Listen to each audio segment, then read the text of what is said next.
Jésus le Christ, notre Seigneur, l'amour de Dieu le Père et la communion de l'Esprit Saint soient toujours avec vous. Et avec votre esprit. Si quelqu'un mange de ce pain, il vivra éternellement. Chers frères et sœurs, en ce 20e dimanche du temps ordinaire, nous pouvons demander au Seigneur de nous aider à contempler ce mystère de sa présence parmi nous.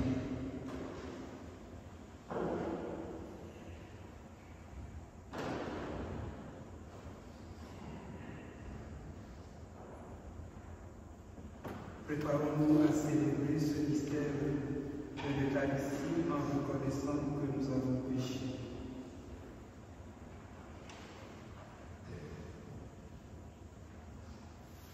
Je confesse à Dieu Tout-Puissant.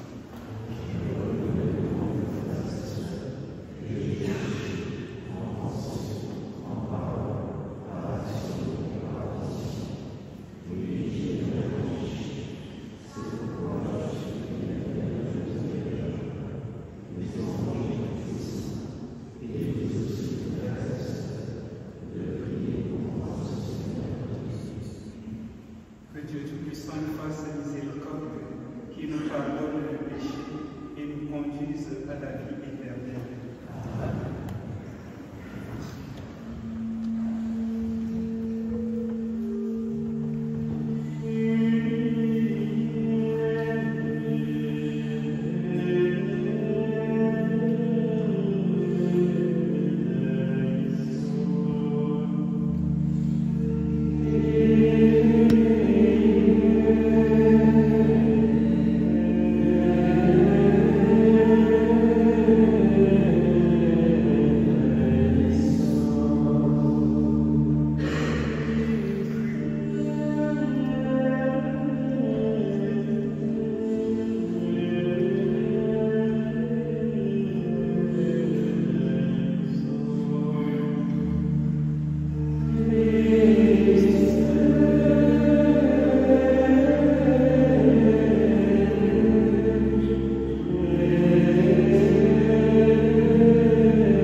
obtenir de toi l'héritage pour nous qui surpasse tout désir. Par Jésus-Christ, ton Fils, notre Seigneur, qui vient régner avec toi dans l'unité du Saint-Esprit, Dieu, pour les siècles des siècles.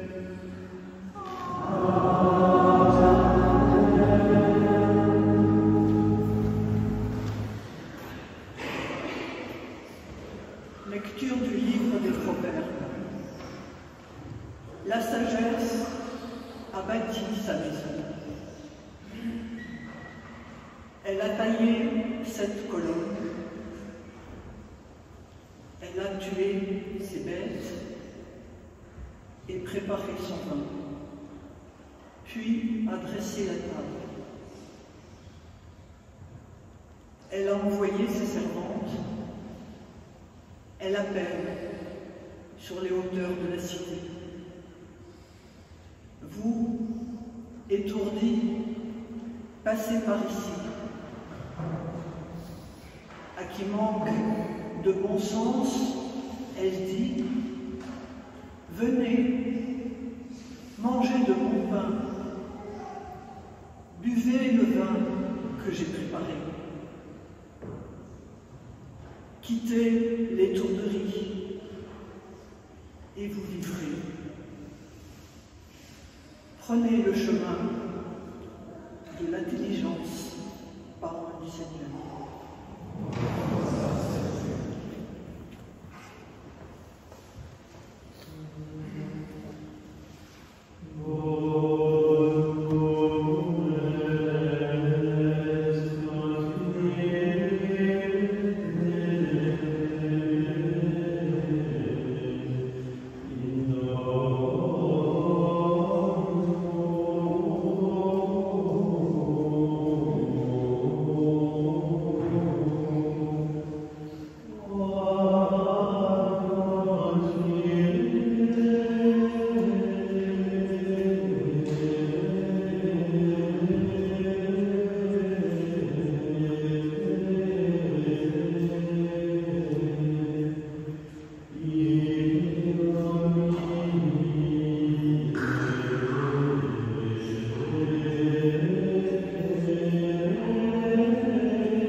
Lecture de la lettre de Saint Paul aux Éphésiens. Frères, prenez bien garde à votre conduite. Ne vivez pas comme des fous, mais comme des sages. Tirez parti du temps présent, car nous traversons des jours mauvais. Ne soyez donc pas insensés, mais comprenez bien quelle est la volonté du Seigneur. Ne vous enivrez pas de vin, car il porte à l'inconduite. Soyez plutôt remplis de l'Esprit Saint. Dieu, dites entre vous des psaumes, des hymnes et des chants inspirés. Chantez le Seigneur et célébrez-le de tout votre cœur. À tout moment et pour toutes choses, au nom de notre Seigneur Jésus-Christ, rendez grâce à Dieu le Père. Parole du Seigneur.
Le Seigneur soit avec vous. Évangile de Jésus-Christ selon saint Jean.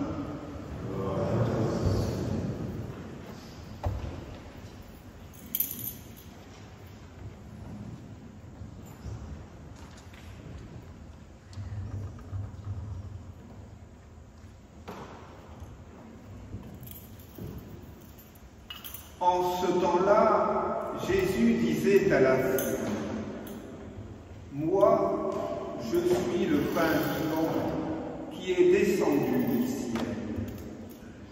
Si quelqu'un mange de ce pain, il vivra éternellement.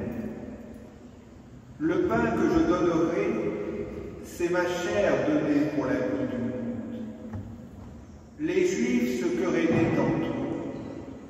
Comment celui-là peut-il nous donner sa chair à manger?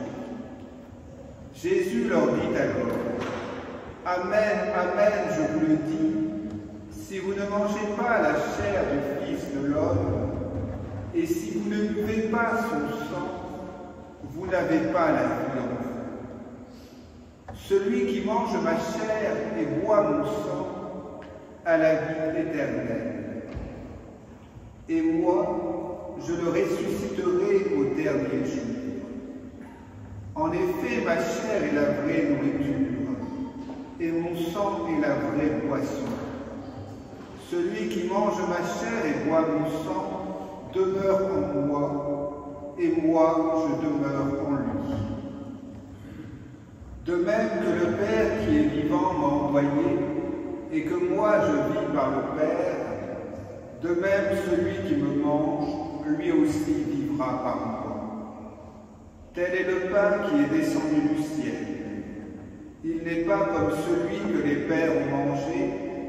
Eux, ils sont morts. Celui qui mange ce pain vivra éternellement. Acclamons la parole de Dieu. Amen, amen, je vous le dis. Si vous ne mangez pas la chair du Fils de l'homme, et si vous ne buvez pas son sang, vous n'aurez pas la vie en vous. Comme elle est dure, cette parole, chers frères et sœurs en Christ, impossible même à entendre, du moins si nous la prenons au pied de la lettre, comme l'ont fait beaucoup des auditeurs de Jésus, qui après l'avoir entendu, ont cessé de marcher derrière lui. Comme le dit saint Augustin au 3e livre de la doctrine chrétienne, Jésus paraît nous ordonner ici un crime ou une infamie. Avec Augustin, nous devons donc conclure que Jésus parle en figure. Mais à quelle réalité renvoie cette figure? Que pouvaient comprendre les auditeurs de Jésus? Rappelons le contexte de cette déclaration. Notre texte est en quelque sorte la conclusion de l'entretien sur le pain de vie. Cet enseignement donné par Jésus à la synagogue de Capharnaüm, à l'occasion de la seconde Pâque de son ministère public d'après saint Jean, après avoir nourri les foules en leur distribuant du pain et des poissons. Au cours de cet entretien, Jésus veut déplacer l'attention de ses auditeurs de la quête d'une nourriture matérielle, les pains et les poissons qu'il leur a distribués, à celle d'une nourriture spirituelle dont il révèle aujourd'hui qu'elle n'est autre que sa chair et son sang. La foule voit en Jésus un nouveau Moïse. Pour elle, la distribution des pains et des poissons renouvelle le don de la manne au désert. Jésus leur explique qu'il est supérieur à Moïse, que la manne n'était qu'une figure du véritable pain descendu du ciel. Plus encore, il déclare être lui-même le pain véritable descendu du ciel. Ces affirmations de Jésus doivent être comprises à la lumière de la tradition juive d'interprétation de la manne, comme une figure de la parole de Dieu, voire de la loi donnée par Dieu à Moïse au Sinaï. Jésus, dont saint Jean a affirmé dès le prologue de son évangile qu'il était le Verbe fait chair, se présente donc comme la vraie loi, non pas celle écrite sur des tables de pierre, mais celle qui est inscrite dans la chair de l'homme. Ces auditeurs juifs pouvaient donc comprendre que manger sa chair pouvait signifier assimiler sa parole, son enseignement, d'autant que l'idée d'une mendication de la parole existait dans la tradition prophétique d'Israël, qu'on pense au prophète Ézéchiel, rapportant en vision l'ordre que lui a donné le Seigneur de manger un fruit. Manger la chair du Fils de l'homme, cela pouvait donc se concevoir pour les auditeurs de Jésus, mais boire son sang. Vous savez tous que l'interdit de consommer le sang est un des plus fondamentaux du judaïsme. Il a été formulé par le Seigneur bien avant le séjour des Hébreux en Égypte, puisqu'il a été donné à Noé au sortir de l'arche, en même temps que le Seigneur l'autorisait à manger de la chair des animaux, il lui interdisait de la manger avec son principe de vie, le sang. Aussi, dans la tradition juive d'interprétation de la loi, ce commandement n'est pas seulement valable pour les Juifs, mais aussi pour ceux qui voudraient croire Dieu sans se convertir au judaïsme. Ainsi, à l'Assemblée de Jérusalem, les apôtres n'imposent pas aux chrétiens venus du judaïsme, issus du paganisme, de la circoncision, mais ils leur demandent de s'abstenir de sang et de viande non saignée. Alors pourquoi Jésus prend-il le risque de choquer ses éditeurs en leur parlant de boire son sang? Il faut d'abord y voir, comme nous y invite saint Augustin, une annonce de sa passion. Je cite saint Augustin, « C'est une figure prévoyance qui devait être communiquée par la passion du Seigneur et qui doit être utilement enfouie dans notre mémoire, que c'est pour nous que sa chair a été crucifiée et morte. » Autrement dit, en parlant de son sang que l'on doit boire, Jésus annonce à ses auditeurs qu'il va verser son sang pour leur salut. Mais cette déclaration de Jésus a été mise par écrit dans un évangile rédigé après la mort et la résurrection, à l'attention d'une communauté chrétienne qui, comme nous, célébrait l'Eucharistie. Pour eux comme pour nous, cette déclaration de Jésus renvoie donc à ce sacrement, et il convient de noter que dans l'évangile de saint Jean, il n'y a pas de récit de l'institution de la scène à proprement parler, et que c'est justement ce discours sur le pain de vie qui, en quelque sorte, tient place, qui la remplace. Mais, donc, le pain et le vin que Jésus, la chair que Jésus nous appelle à manger, le sang que Jésus nous appelle à boire, c'est aussi son corps et son sang que nous allons recevoir sous les espèces du pain et du vin. Mais dans ce cas-là, s'agit-il vraiment, l'ordre de Jésus doit-il être compris comme une figure? Car ce sont bien réellement le corps et le sang de Jésus que nous allons recevoir sous les espèces du pain et du vin, vraiment son corps et son sang, et non pas seulement des figures de ce corps et de ce sang. Comme nous le chantons dans la Vénérum, le corps que nous allons recevoir est le vrai corps que Jésus a reçu de la Vierge Marie, le corps qui a vraiment été, qui a vraiment souffert sa passion. Alors, comment comprendre qu'il soit aussi nos figures? Alors, c'est ce qu'a essayé d'expliquer un moine bénédictin qui vivait au IXe siècle, à la ville de Corbie, qui a même été un temps abbé de ce monastère, qui s'appelait Pascal Radler, et qui explique donc que le corps, l'Eucharistie est à la fois, que le corps et le sang de Jésus dans l'Eucharistie sont à la fois vérité et figure. C'est vraiment le corps et le sang de Jésus, mais c'est aussi une figure du corps et du sang de Jésus. C'est une figure dans ce que l'on voit extérieurement, c'est-à-dire du pain et du vin, ça reste du pain et du vin extérieurement, mais en vérité, ce que nous recevons, c'est bien le corps et le sang de Jésus.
Seigneur, bénis ton Église, qu'elle soit cette maison bâtie sur la sagesse de Dieu, où tout homme et toute femme est invité à venir partager le pain et le vin que tu as préparé. Nous te supplions.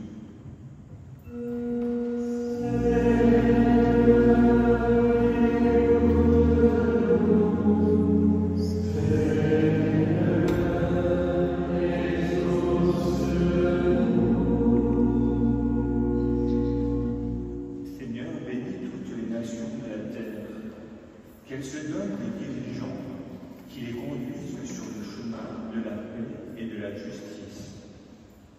Avec le pape François en seconde, nous te supplions.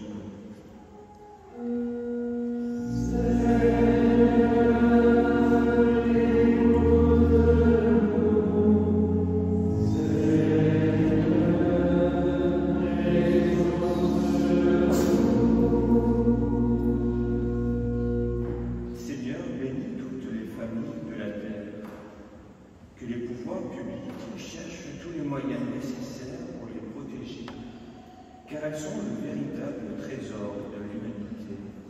Nous te supplions.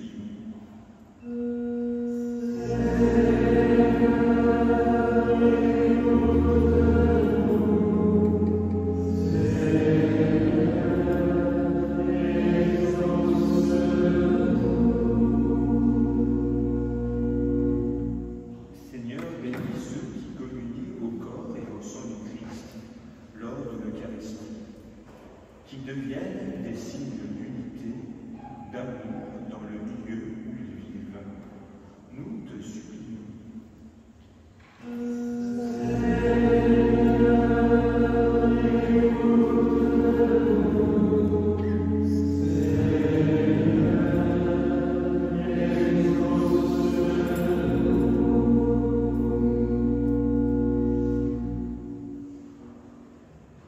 Dieu qui te donne à tout homme, afin que tous les hommes aient la vie de plénitude, accorde-nous la grâce de servir gratuitement nos frères et sœurs par le Christ notre Seigneur.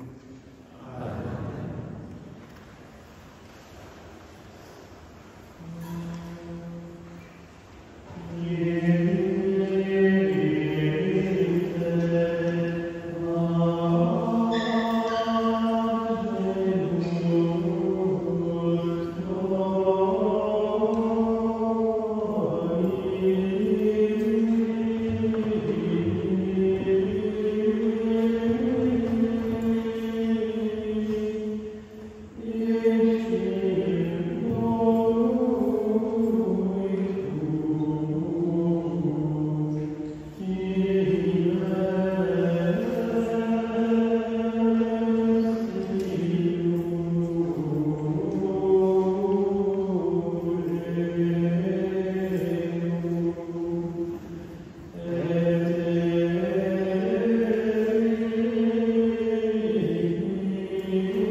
Seigneur soit avec vous.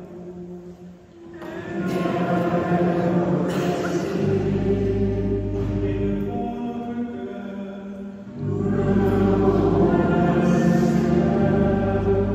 Rendons grâce au Seigneur notre Dieu.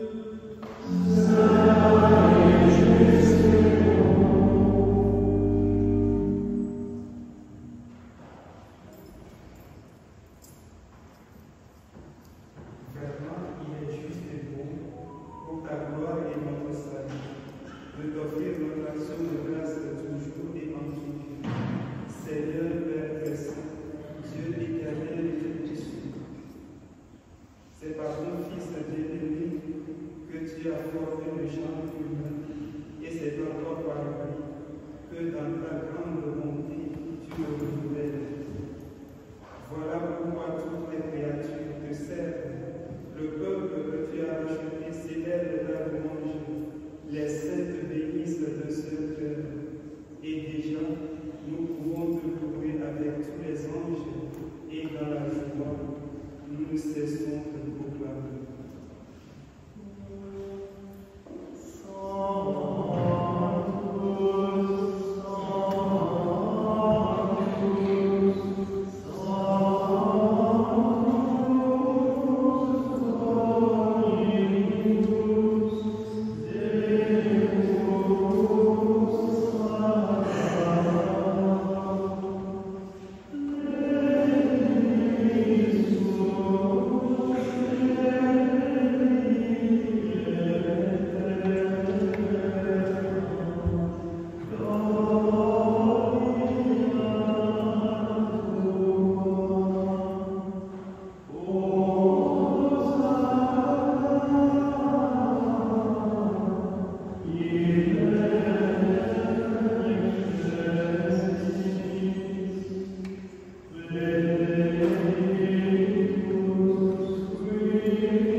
De même, après le repas, il prit la coupe. En rendant grâce, il dit la bénédiction et donna la coupe à ses disciples en disant: Prenez et buvez-en tous, car ceci est la coupe de mon sang, le sang de l'alliance nouvelle et éternelle, qui sera versé pour vous et pour la multitude en rémission des péchés. Vous ferez cela en mémoire de moi.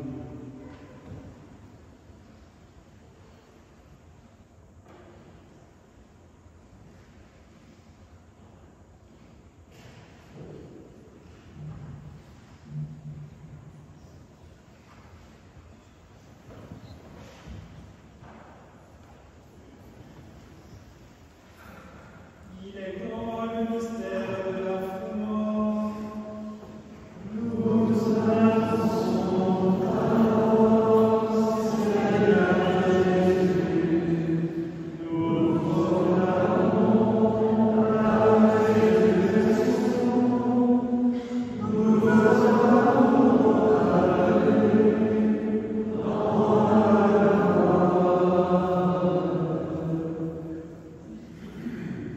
En faisant ainsi mémoire de ton Fils, de sa passion qui nous sauve, de sa glorieuse résurrection et de son ascension dans le ciel, alors que nous attendons son dernier avènement, nous t'offrons, Seigneur, en action de grâce, ce sacrifice vivant et saint.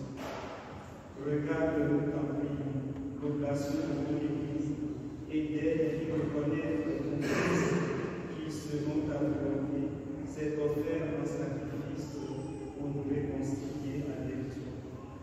Quand nous serons nourris de son corps et de son sang, et remplis de l'Esprit Saint, accorde-nous d'être un seul corps et un seul esprit dans le Christ.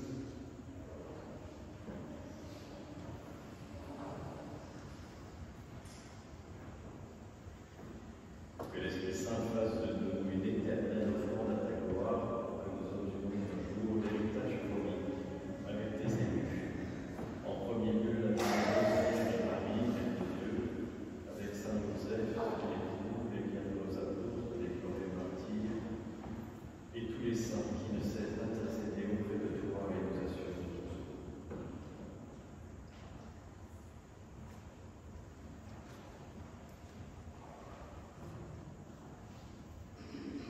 Et maintenant, nous te supplions, Seigneur, par le sacrifice qui nous réconcilie avec toi, étends au monde entier le salut et la paix. Affermis ton Église en pèlerinage sur la terre, dans la foi et la charité, en union avec ton serviteur, notre pape François, l'ensemble des évêques, les prêtres, les diacres, et tout le peuple que tu as acheté. Écoute en ta bonté les prières de ta famille, que tu as voulu rassembler devant toi.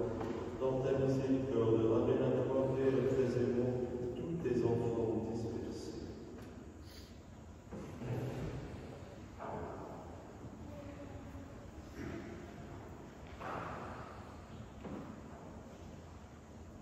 Pour nos frères et sœurs de feu, pour tous ceux et celles qui ont quitté ce monde et trouvent grâce devant toi, nous te prions. En ta prévoyance, accueille-les dans ton royaume, où nous espérons être formés de ta gloire, tous ensemble et pour l'éternité, par le Christ notre Seigneur, par qui tu leur donnes toute grâce et tout bien.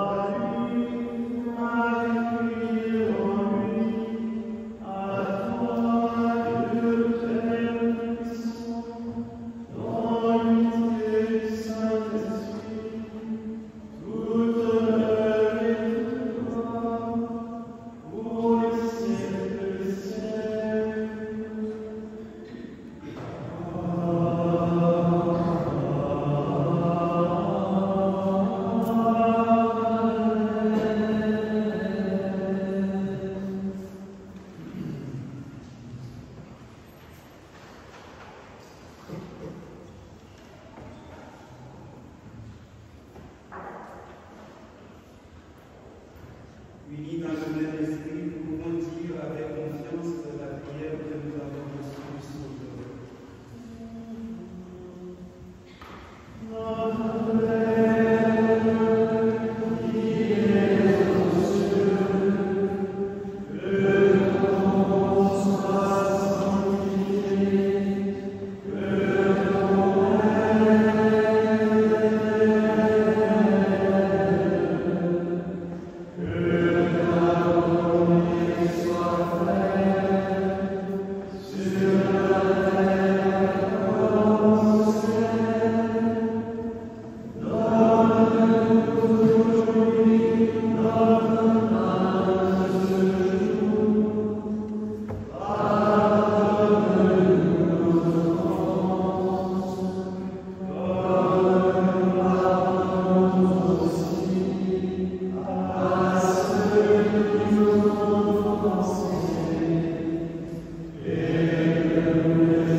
l'avènement de Jésus-Christ, notre Seigneur.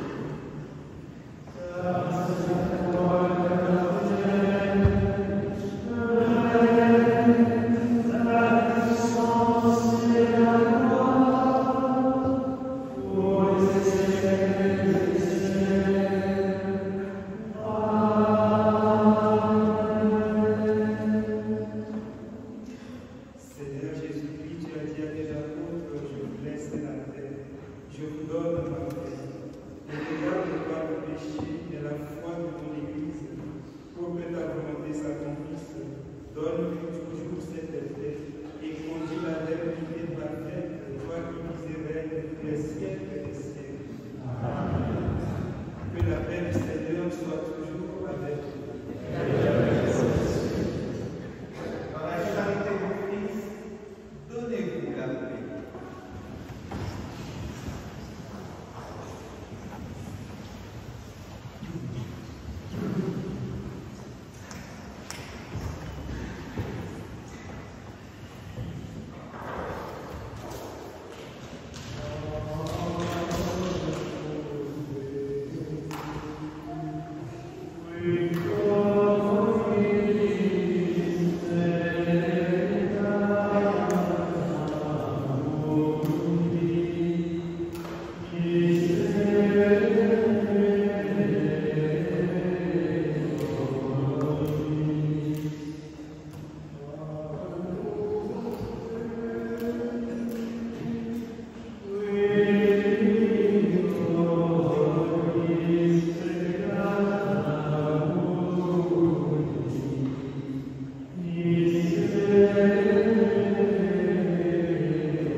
Voici l'agneau de Dieu, voici celui qui enlève les péchés du monde. Heureux les invités au repas des noces de l'agneau.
Le Seigneur est mon berger, je ne manque de rien. Il me fait de l'eau dans les verts pâturages. Oui, mandou,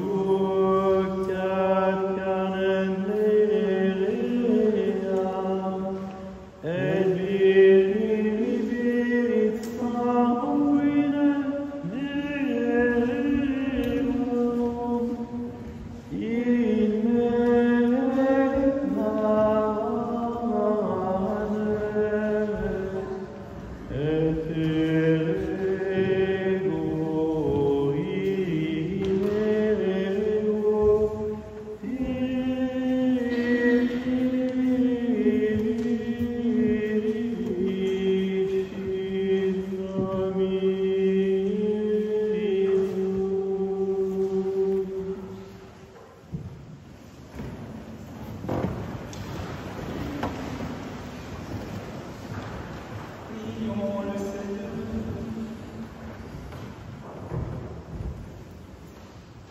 Par ces sacrements, Seigneur, tu nous as unis au Christ et nous implorons humblement ta bonté. Sur la terre, transforme-nous à son image, pour que nous puissions partager sa vie dans le ciel, lui qui vit et règne pour les siècles des siècles. Amen. Le Seigneur soit avec vous.